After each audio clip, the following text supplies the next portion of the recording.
తల్లి చాటున ఉన్న రాహుల్ గాంధీ తల్లిలాంటి దేశానికి దిక్సూచి అవ్వబోతున్నాడా?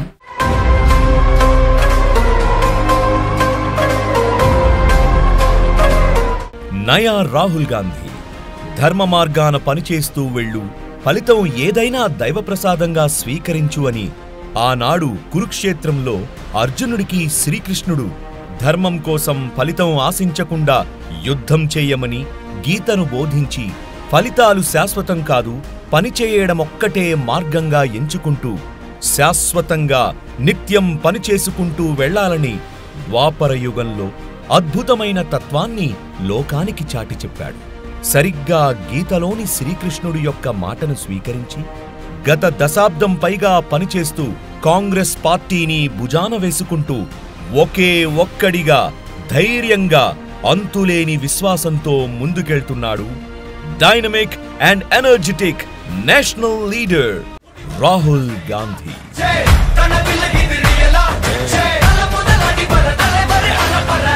జవహర్లాల్ నెహ్రూ వంశానికి వారసుడిగా, ఐరన్ లేడీ మాజీ ప్రధాని ఇందిరాగాంధీ మనవడిగా, మాజీ ప్రధాని రాజీవ్ గాంధీ సోనియా గాంధీ తనయుడిగా 5 సంవత్సరాల క్రితం వరకు అసలు రాహుల్ గాంధీ అంటే ఎవరు, ఆయన లీడర్ కాదు, జోకర్ అంటూ అతన్ని నెహ్రూ గాంధీ కుటుంబాన్ని అవమానపరంగా గుర్తు చేసేవారు.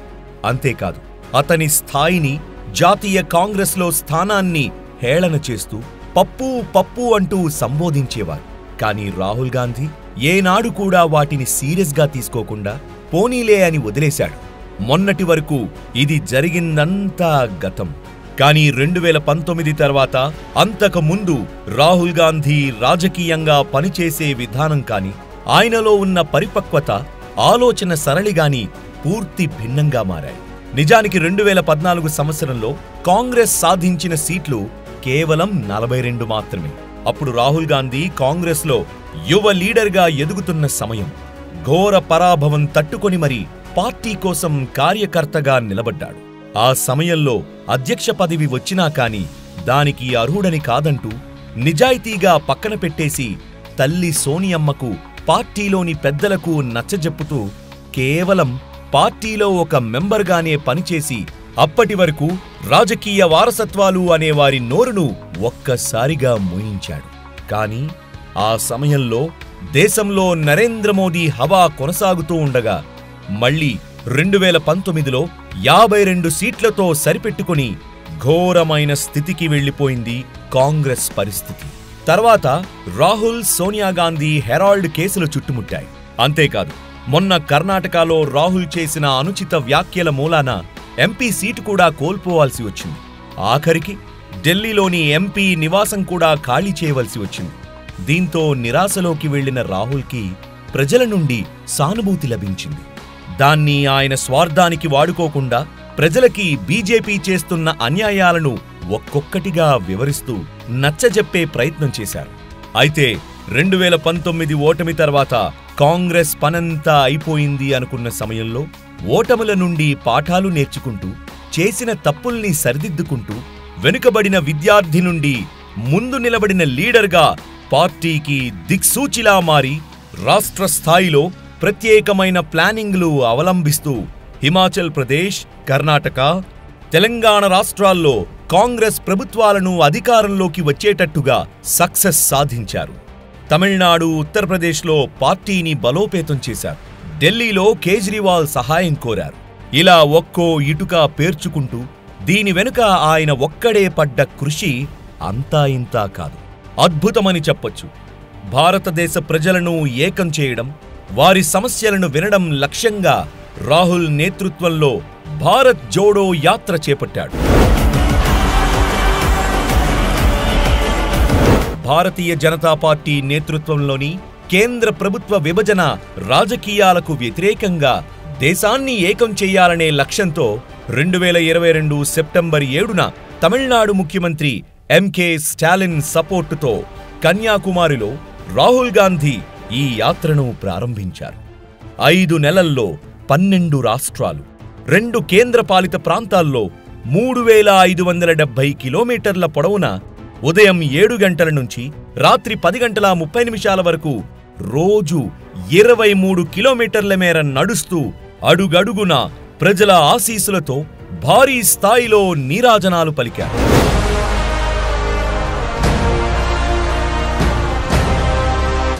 ఈ పాదయాత్రలో రాహుల్ గాంధీ కొన్ని లక్షల మందిని దారి పొడవునా వారి సమస్యలని రకరకాలుగా ఆలకిస్తూ చిన్న పెద్ద అనే తేడా లేకుండా యువత నుండి ముసలివారి దాకా రాహుల్ రాక కోసం ఎదురు చూసేవారు అంటే నమ్మశక్యం కాదు.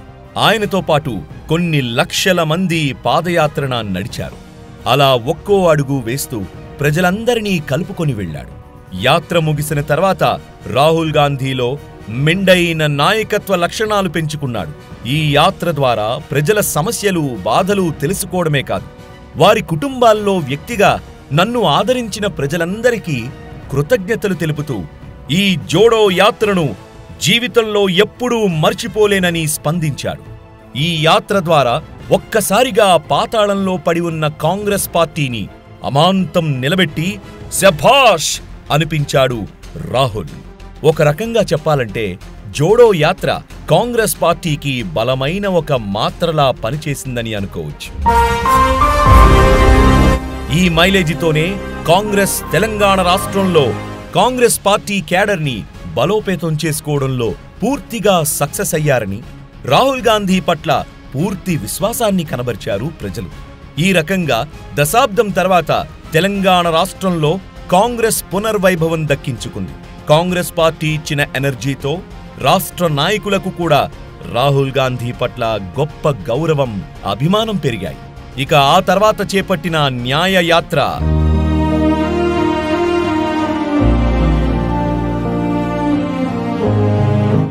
భారత్ జోడో యాత్రకి కొనసాగింపుగా మొత్తం 15 రాష్ట్రాలు, 110 జిల్లాలు, 110 లోక్సభ స్థానాల గుండా భారత్ న్యాయ్ యాత్ర నడిపారు.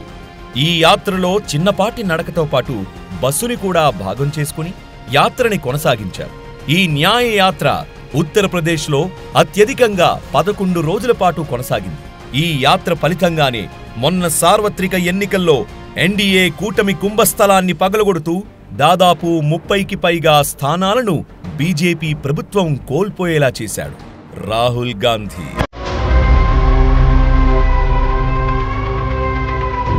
ఆఖరికి వారణాసి నరేంద్ర మోదీ లోక్సభ స్థానమైనా కానీ మోదీ 3 లక్షలకు పైగా ఓట్లని కోల్పోయేలా చేసి చివరికి 1.5 మెజారిటీతో మోదీ ఓటమి నుండి బయటపడ్డాడు.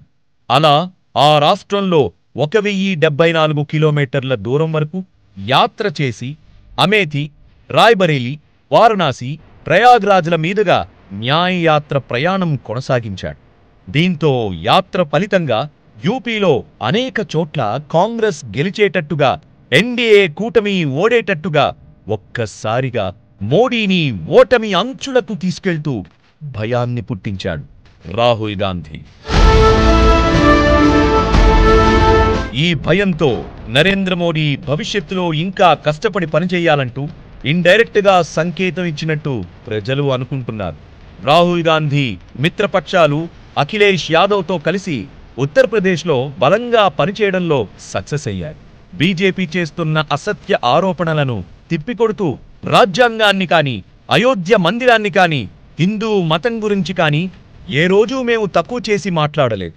60 సంవత్సరాల పరిపాలన కాంగ్రెస్ ప్రభుత్వం వల్లే కదా దేశమే ఈ రోజున అగ్రగామిగా ఎదగడంలో ముఖ్య భూమిక పోషించింది అంటూ ప్రతి ఒక్కరిలోకి నమ్మకం ఏర్పడేలాగా ధీమా కలిగించారు.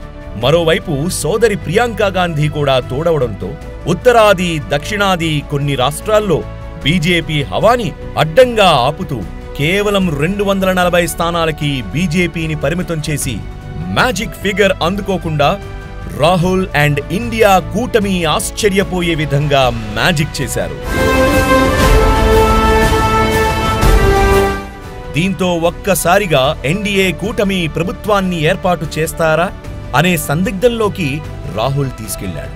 ఒక రకంగా సీట్ల పరంగా ఓడిపోయినా కూడా నైతికంగా ఇండీ కూటమే విజయం సాధించినట్టుగా, దాదాపు గెలుపు అంచులోకి కాంగ్రెస్ చేరుకున్నట్టుగా చెబుతున్నారు రాజకీయ విశ్లేషకులు.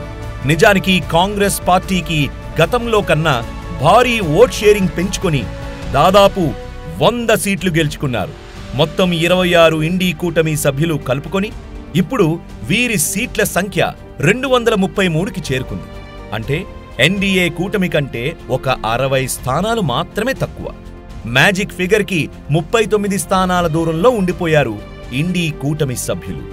ఇదిలా ఉంటే ప్రభుత్వాన్ని ఏర్పాటు చేయడం కోసం ఒకానొక దశలో చంద్రబాబు, నితీష్ కుమార్ లాంటి పెద్ద పార్టీలను కూడా కలుపుకునే ప్రయత్నంలో ఇండీ కూటమి చేసింది.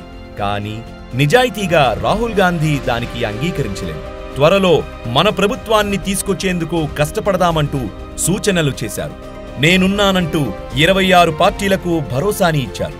ఆ తర్వాత సిడబ్ల్యూసి సమావేశంలో రాహుల్ గాంధీ యొక్క నాయకత్వాన్ని మెచ్చుకుంటూ ఇండీ కూటమి పక్ష నేతగా, అలాగే లోక్సభలో 10% పైగా ఓట్లు రావడంతో ప్రతిపక్ష హోదా కూడా కాంగ్రెస్ ప్రభుత్వానికి దక్కినట్టు అయింది.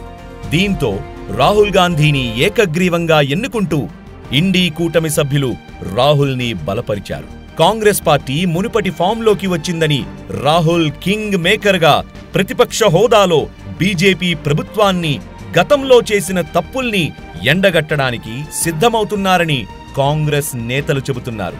ऑपोजिशन और सरकार के साइड से कि इस मुद्दे को हम ज़रूरी मानते हैं और इसीलिए हमने सोचा था कि आज स्टूडेंट्स की रिस्पेक्ट करने के लिए हम नीट पर डिस्कशन करें. నిజానికి ఇన్నాళ్లు కాంగ్రెస్ ఇండియా కూటమికి సరైన బలం లేక అటు లోక్సభ, రాజ్యసభలో బీజేపీ ప్రభుత్వానిదే చెప్పినట్టుగా నడిచింది. ఇప్పుడు కనీసం బీజేపీకి పూర్తి సీట్లు లేకపోగా మిత్రపక్షాలతో కూడి సంకీర్ణ ప్రభుత్వాన్ని ఏర్పాటు చేసింది. దీంతో మోడీ ఆటలు కూడా సాగవు.